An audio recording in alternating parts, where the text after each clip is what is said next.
Mali kunnafoni lajɛbagaw an b'aw fo danti foli min na bi an b'aw ka émission mandi sanfɛ n'o ye baro kɛnɛ émission ye min labɛnnen don Mali kunnafoni fɛ walasa k'aw ladɔnniya a ka artistes ka vie kan an'u ka carrière musicale o hukumu kɔnɔna na an ka wele sera artiste dɔ ma ne kɔni bɛna fɔ bi ko artiste denmisɛnnin de don parce que c'est une très jeune talentueuse artiste qui est avec nous aujourd'hui sur le plateau a tɔgɔ ye Luntadi Cissé mais comme mɛ dan ye mɛ tigila ye an bɛna kuma d'a yɛrɛ ma a k'a yɛrɛ présenter an na Allah gafure kan jumɛn bɛ yen non kan foyi tɛ i bɛ se k'i présenter an na filɛbagaw Allah jama ne tɔgɔ de ko Luntadi Cissé ne ba tɔgɔ Alima Kuyate ne fa tɔgɔ Setigi Alaji Cissé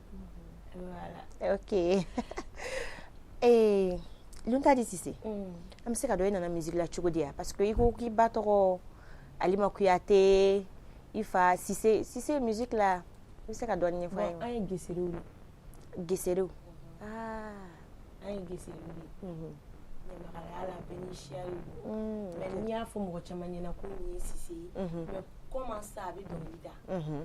bon ne ka lamɛri bɛ dɔnkili da artiste de kun do Bamakɔ yan nɔ mais a taara France a tɔgɔ ko Alima Kuyate u b'a wele généralement Alice Kuyate ale taara France sisan nɔ donc a ka kow dugura dɔɔni parce que a bɛ France donc ne min bɛ yan nɔ sisan ne bɛ ka n débrouiller dɔɔni e bɛ fɛ k'i sen da i ba sen da nɔ la ok ne yɛrɛ fa filɛ a bɛ gɔni de fɔ Ganda Fadiga nɔfɛ ne ye Ganda Fadiga mɔden ye ani Jaja Fadiga mɔden ani Aramata Kamusogo mɔden ni Bugeri Jara mɔden ni Jelimadi Kuyate mɔden wow donc vraiment i ye jeli ye maintenant an bɛ don min na ko bi single joli b'i bolo sugu la ou bien album joli non n ka fɛn ma se sugu la fɔlɔ parce que n bɛ baara de la même hali sisan nɔ n bɛ studio kɔnɔna la n bɛ ka n débrouiller ka fɛn dɔw kɛ dɔɔni ma fɛn bɛɛ dɔɔni ye o ye tiɲɛ ye sa dogolen de bɛ kɔgɔ o ye tiɲɛ ye Luntadi i bɛ école la awɔ n bɛ école la n ye bac sɔrɔ ɲinan i ye bac sɔrɔ ɲinan félicitations alors mais an bɛ se ka dɔn i ye bac kɛ filière jumɛn la n y'a kɛ TLL la TLL donc i ka projet ye jumɛn après le bac e bɛ ka se ka musique école i sera ka école ni musique différencier ka bɔ ɲɔgɔn na cogo di i sera ka baara kɛ cogo di fo ka se ka bac sɔrɔ o kɔnɔna na voilà a ko in bɛ ka mɔgɔ caman dabali ban hali an ka quartier la mɔgɔw bɛ ɲininka mais comment e bɛ se ka nin kɛ cogo di i bɛ kalan na i bɛ tila ka taa répétition kɛyɔrɔ la n'i ye fɛn min kanu dɔrɔn a banna quoi ok ne bɛ taa école la n bɛ taa répétition kɛyɔrɔ la karamɔgɔ fɛ yen nɔ Makaridi ani Jamusa mɔden jeliɲɔgɔnya bɛ jelikɛ min bolo jelikɛ in a ɲɔgɔn man ca Bamakɔ an ka foli b'a ye walayi parce que ale ye denmisɛnninw bɔ palon de la quoi a ye fɛɛrɛ de kɛ ka jeli denmisɛnninw bɔ palon na parce que ɲɛ b'a la jeli an bɛ diɲɛ ɲɛfɛ yen nɔ an t'a dɔn jeliya yɛrɛ ye mun ye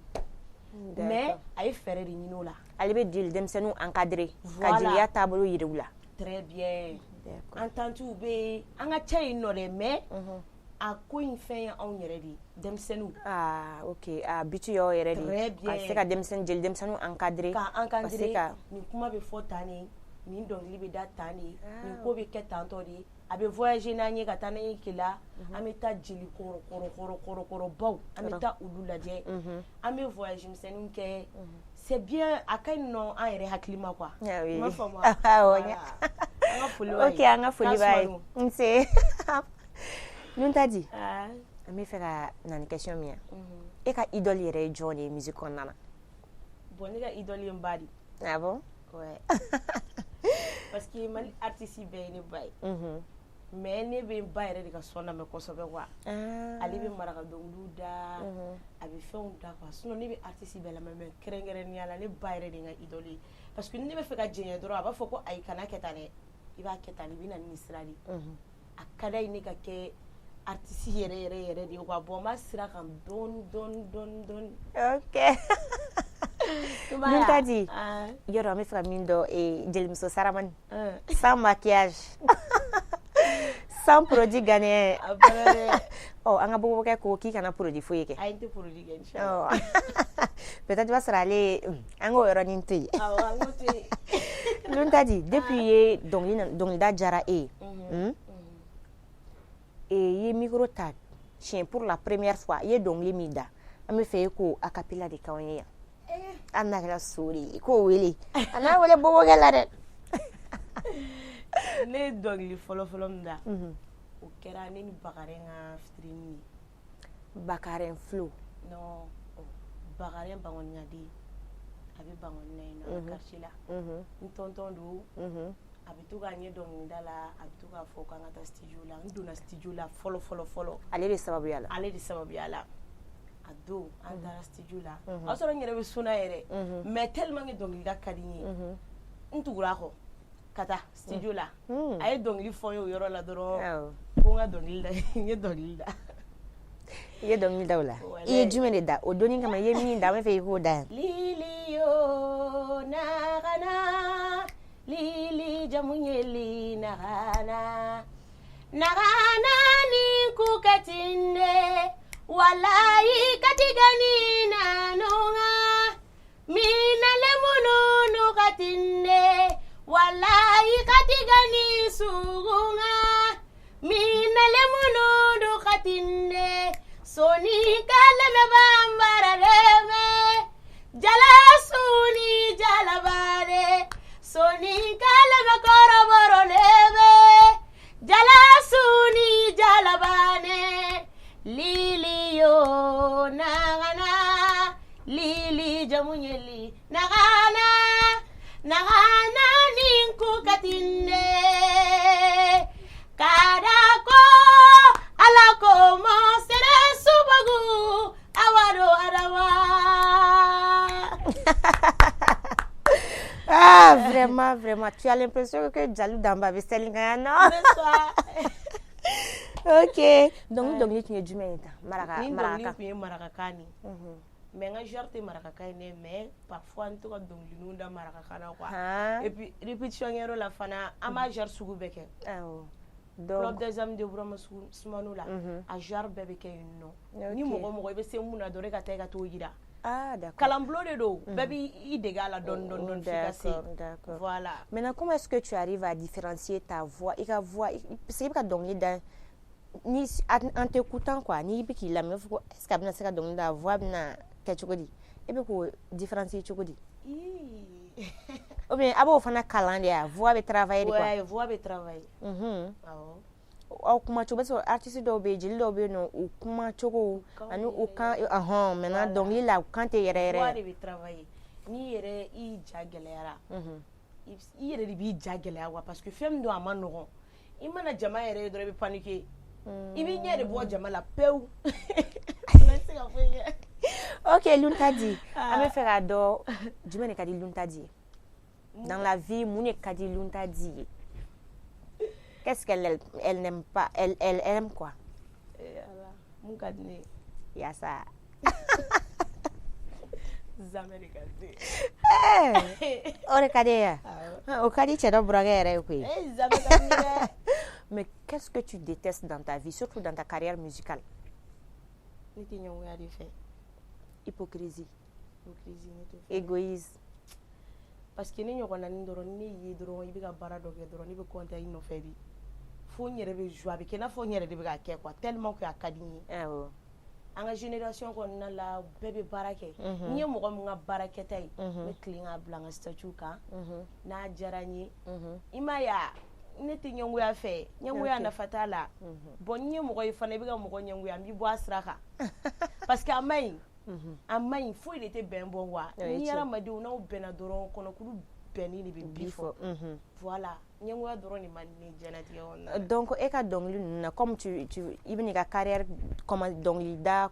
je sais pas comment le dire quoi I ka carrière commencer sisan maintenant e ka I bɛ ka titre basé jumɛn de kan sur ça n bɛna n ka titre basé marakakan awɔ genre sur I ka quel est le message que I bɛna message jumɛn de véhiculer et généralement I ka dɔnkiliw la bon message véhiculé a caman ye mɔgɔ fasadi bon bon n bɛ to ka kɛlɛ kɔnɔna la n b'o message véhiculer la paix voilà la paix n b'olu kɛ jarabi dɔnkili ni m'o da bi i tɛ bila temps kɔnɔ ayiwa olu dɔw b'a la ok i b'a ye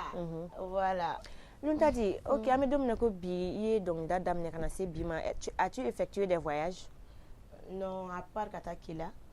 n bɛ taa Kela ni karamɔgɔ yɛrɛ de bɛ taa ɲɔgɔn fɛ o la jama de bɛ taa école de tun ye o voilà école de y'a kɛ parce que n bɛ taa école la min kɛ n ma se ka voyage caman ma sɔrɔ quoi voilà mais sisan nɔ komi i m'a ye bague sɔrɔla fɛnw sɔrɔla bon an bɛ se ka bila ka jigin wa heure bɛɛ heure bɛɛ Luntadi bon sans te mentir i ka style ça me plaît trop maintenant ni b'a fɔ ko Luntadi bɛ ka rap de kɛ mais n'a ko sisan ko jeli de don a bɛ taa ça passe à gauche quoi mais n'i y'a ye i b'a fɔ ko ton style là très généralement rap quoi ou bien i b'o fana dɔɔni kɛ ayi n tɛ fosi k'o la labɛn style na a tacogo de don ni ne ka di ye quoi voilà parfois n bɛ to ka n bila nin na parfois n ka bazin don de ka ca généralement ok n bɛ pari bazin de la finiba ninnu de ka di n ye quoi n ɲɛ tɛ n ye pantalon don n ye fini jigin fo i m'a ye voilà ok maintenant i ka style musical ye jumɛn de ye n ka style musical i ka genre quoi mandeng wa mandeng de ye n ka style musical mandeng de don wa mandeng dɔrɔn de don mais à part Burama Soumano comme i ko k'i b'a ka groupe la a b'a ka club la est ce que i bɛ tugu artiste wɛrɛw kɔ wa ka taa fɔlikɛyɔrɔ ni fɛnw non parfois n bɛ tugu n yɛrɛ ba de kɔ n'o ye Fadima Kuyate ne sumu bɛ yɔrɔ la a bɛ n wele a b'a fɔ ne den sumu bɛ yan dɛ i tɛ na an ka taa donc n bɛ n labɛn n bɛ taa a nɔfɛ n bɛ taa n sigi a kɛrɛfɛ bon a bɛ n fana dɛmɛ quoi n b'a ye jouer mun ni fɛn mun na a bɛ taa cogo n b'a ka dɔnkili kɔrɔ dɔw enregistrer n bɛ to k'olu lamɛn quoi à part lui non n tɛ tugu mɔgɔ kɔ i tɛ tugu mɔgɔ kɔ ok an bɛ don min na ko bi i ka projet d'avenir ye jumɛn ye projet d'avenir wa e bɛ fɛ ka jumɛn de kɛ dans l'avenir ouais ni ala ye ko nɔgɔya fɛn caman caman bɛ yen n bɛ fɛ k'a kɛ komi ko ye dɔɔni dɔɔni de o y'an dɔɔniba tɛ ten mais ko bɛɛ ye dɔɔni dɔɔni de ko bɛɛ ye dɔɔni dɔɔni i yɛrɛ nana ko saya dogolen de bɛ kɔgɔ mais dans les jours d'avenir an bɛna ko dɔw sigi sen kan ka ko dɔw kɛ quoi walasa mɔgɔw bɛ se ka comme album ko voilà album projet ninnu an b'olu créer fan bɛɛ fɛ masha awɔ donc sisan an bɛ fɛ i ka dɔnkili wɛrɛ da an ye Luntadi walasa an ka se ka an jaillir plateau kan quoi awɔ dɔnkili yɛrɛ ka di ye dɛ awa ni gafure kojugu show ka di ye dɛ kojugu ka di n ye dɛ i yɛrɛ ye jarabiko kuma min fɔ yɛrɛ mais dɔ de y'o recommander quoi jarabi dɔnkili k'i n'i nana k'i ka jarabi dɔnkili parce que depuis a y'i ye dɔrɔn a ma se ka sigi a ma se ka jɔ n'i nana dɔrɔn k'i ka jarabi dɔnkili da ale tɔgɔ la awɔ o tigi ya an b'o tɔgɔ dogo plateau kan maintenant i bɛ dɔ de da fɔlɔ ka sɔrɔ ka jarabi dɔnkili in da an bɛ sɔrɔ ka video awɔ ok na yonko la ɲɛrɛ meranta yonkene desani i bɛ to ka fɔ ko desani ne ka to k'i laminɛ desani so ne ye dɔ fɔ dɔ ma ne ko ale ye jeli ye n'ale kɛra jeli ye an ka comédien dɔ de don n'a kɛra jeli ye a laban bɛ sɔn ka o segin ne ma dɛ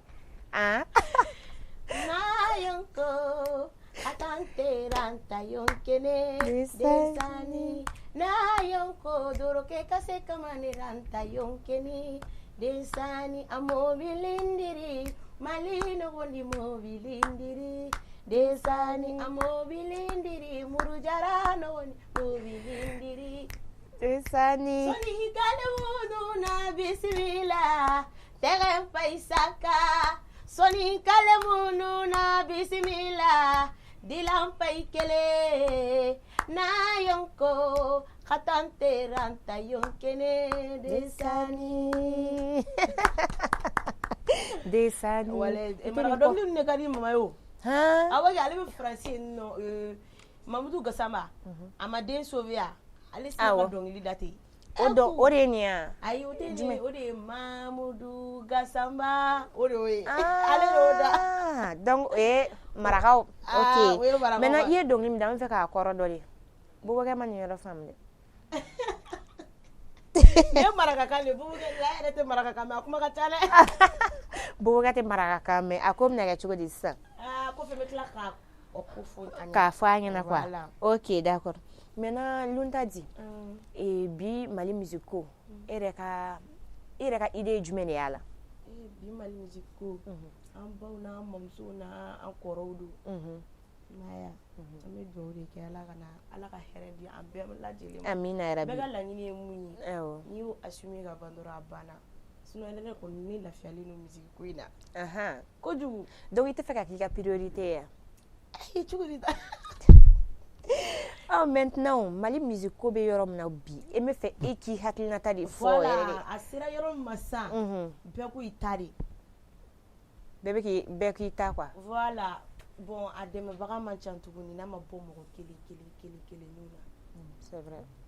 Ani ni mɔgɔ min kun tilenna kɛra ɲɔgɔn ni i ɲɛsira o tigi ma o tigi bɛ se k'i dɛmɛ.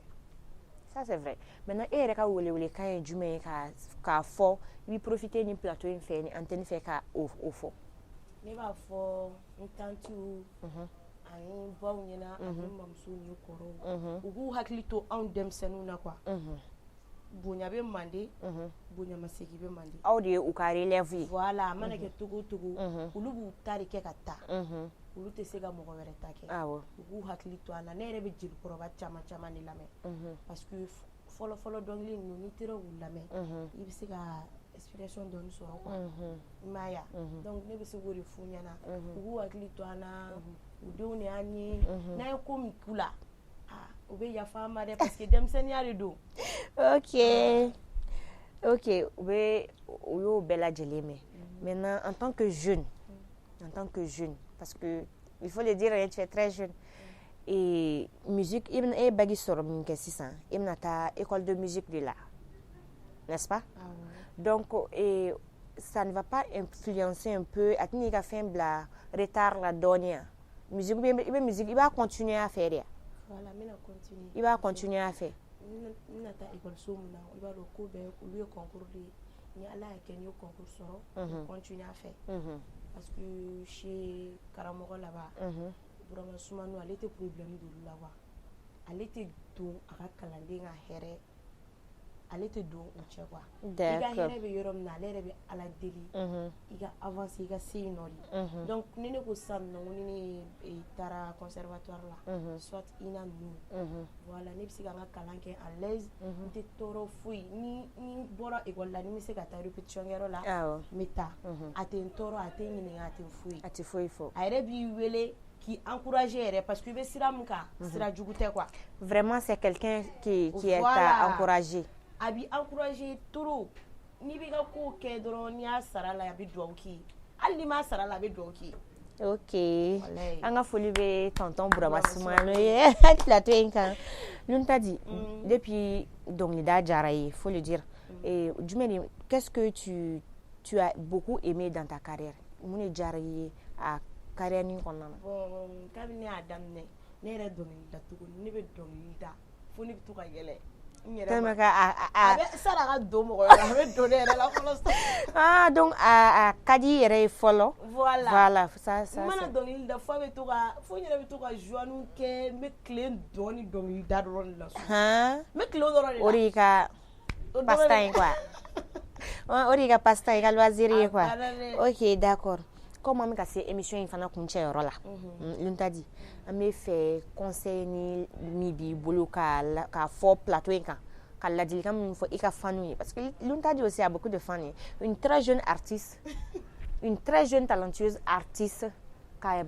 école kɛ ka bac sɔrɔ k'a to dɔnkili la vraiment c'est beaucoup rare quoi parce que caman bɛ dɔnkilida bila k'a fɔ ko u bɛ école kɛ fɔlɔ caman fana bɛ école ne bila pewu ka tugu dɔnkilida kɔ. Mais essayer ka bague sera là. Ça c'est une chose à beaucoup féliciter. Bravo. Et puis c'est un conseil du Ménédi. C'est ça non comme il y a une émission sera à continuer. Manga promoteur fou quand nous bara bella jeli fou. Bella jeli babe. Mais monsieur Camara fou lui il y a faux lumière là. Calé si la fou. Il y a fou français. Mais Modibo Nyagadu fou ya fou sugu bala min kanubaga bɛɛ lajɛlen fo ni da sera ka se mɔgɔ min ma da ma se ka se mɔgɔ min ma b'a bɛɛ lajɛlen fo kɛrɛnkɛrɛnnenya la min ma misère b'o fo ka dada ka foli da o kan ni mo ma bɛ fo yan nɔ mɔgɔw bɛ dimi u b'a fɔ ka bi da soirée fo min baw bɛɛ lajɛlen fo parce que ni m'olu tɔgɔ fɔ yan nɔ dɔ b'a fɔ cɛ ni ma ne tɔgɔ fɔ koyi c'est vrai i m'a ye mais min baw fo k'an faw bɛɛ lajɛlen fo kuma ma nɔgɔn quoi ni donna mɔgɔ min gasi la o bɛ yafa ma mais i jɔ ka n ba dɔw tɔgɔ fɔ o ye tiɲɛ maintenant an bɛ fɛ fana i ka conseil de di i ka génération ma comment est-ce que musique ni dɔnkili bɛ taa cogo di e yɛrɛ bɛ ka a ye cogo min na voilà ne bɛ conseil mun di u ma kalan fana nafa b'a la mɔgɔ i mana kɛ cogo o cogo n'i ma kalan cɛ i faga fɛn bɛ taa d'i ma i yɛrɛ t'a dɔn i bɛna kɛ cogo min na n'a sɔrɔ mɔgɔ kalankɛla t'i kɔrɔ i t'a dɔn i bɛna kɛ cogo min na c'est vrai kalan ye fɛn dɔ de ye nafa b'a la n'i yɛrɛ y'a kɛ sani mɔgɔ wɛrɛ k'a nafa sɔrɔ i pere de b'a nafa sɔrɔ ne bɛ mun fɔ n ka génération mɔgɔw ye u ka kalan kɛ mɔgɔ minnu ma se ka kalan kɛ u b'a lajɛ ka cours de soir min dɔ ta u bɛ se ka u yɛrɛ bɔ cogo min na quoi parce que a bɛ se ka kɛ hali fɛn dɔ bɛna d'e ma ko nin e kan ka taa nin na n'e kalannen tɛ i b'a kɛ cogo di dɔw ka manajɛriw de kalannen don i m'a faamu ok voilà dɔw ka manajɛriw kalannen don donc u b'ulu sauver u b'ulu guider mais n'i yɛrɛ kalannen tɛ dun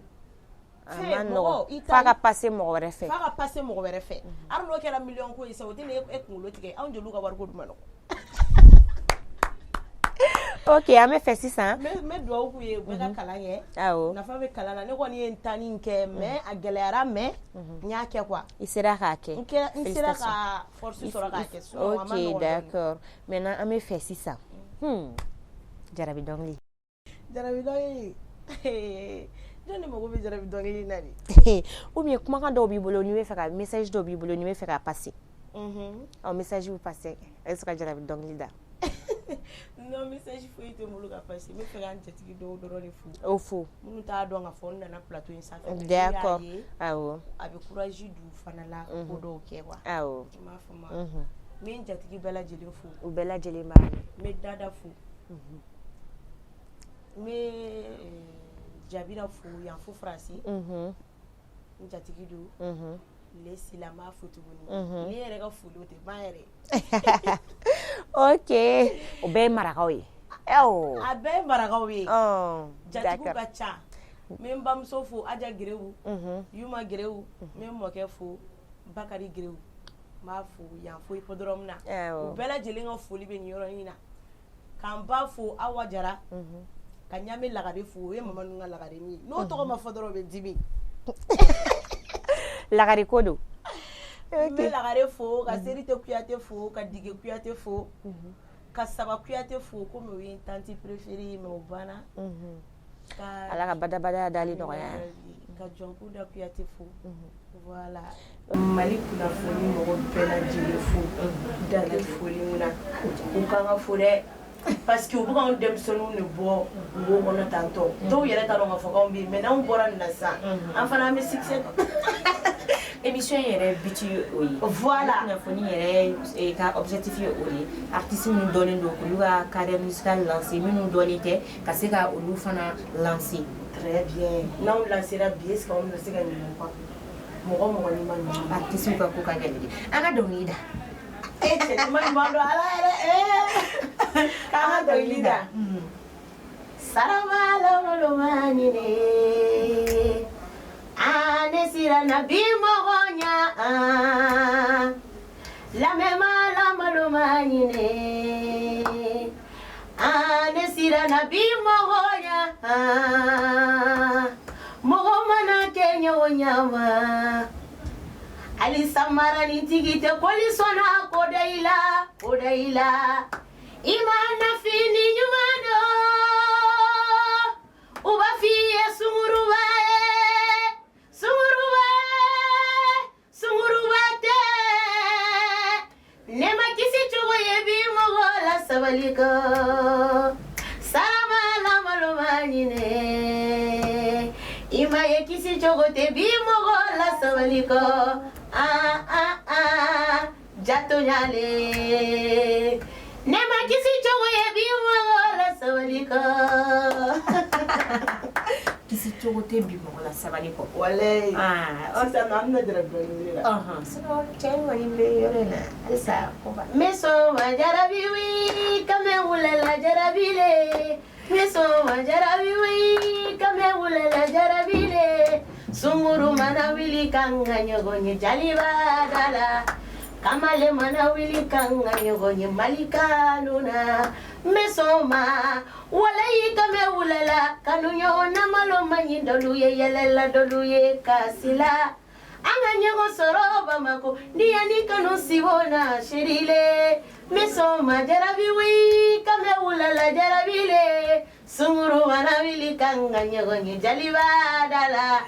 kabale wala wili kan ka ɲɔgɔn ye jaliba da la awa Bamako funadenu bɛɛ bɛ jaliba da la Bamako numudenu bɛɛ bɛ jaliba da la me sɔnma walayi kame wulela kanu ɲɔgɔn namalo man ɲi dɔlu bɛ yɛlɛla dɔlu bɛ kasi la an ka ɲɔgɔn sɔrɔ Bamako ni yanni kanu sibona serile Ni jara bon vent à toi Luntadi Cissé ya na émission kuncɛ yɔrɔ la baro jara i nana ka wele jaabi o jara ye kosɛbɛ kosɛbɛ a jara ye kojugu donc dans les jours à venir an bɛna ɲɔgɔn sɔrɔ plateau in kan i ka album an bɛna o tɛ inshallah ala k'o don yira ala k'o don yira na ni ala ma basi kɛ an balima Mali kunnafoni lajɛbagaw an bɔra ka Luntadi Cissé lamɛn Luntadi Cissé denmisɛnnin don artiste jeli don jeli denmisɛnnin don a bɛ k'a ka carrière daminɛ sisan single de b'a bolo sugu la a bɔra a ye bac fana sɔrɔ ɲinan an bɛ dugawu kɛ Luntadi ye ala ka kalan yiriwa a bolo ala k'a bolo mɛn a ka baara la a ka se k'a ka projet bɛɛ lajɛlen réaliser an b'a fɔ ye a k'an bɛn diɲɛ waati wɛrɛ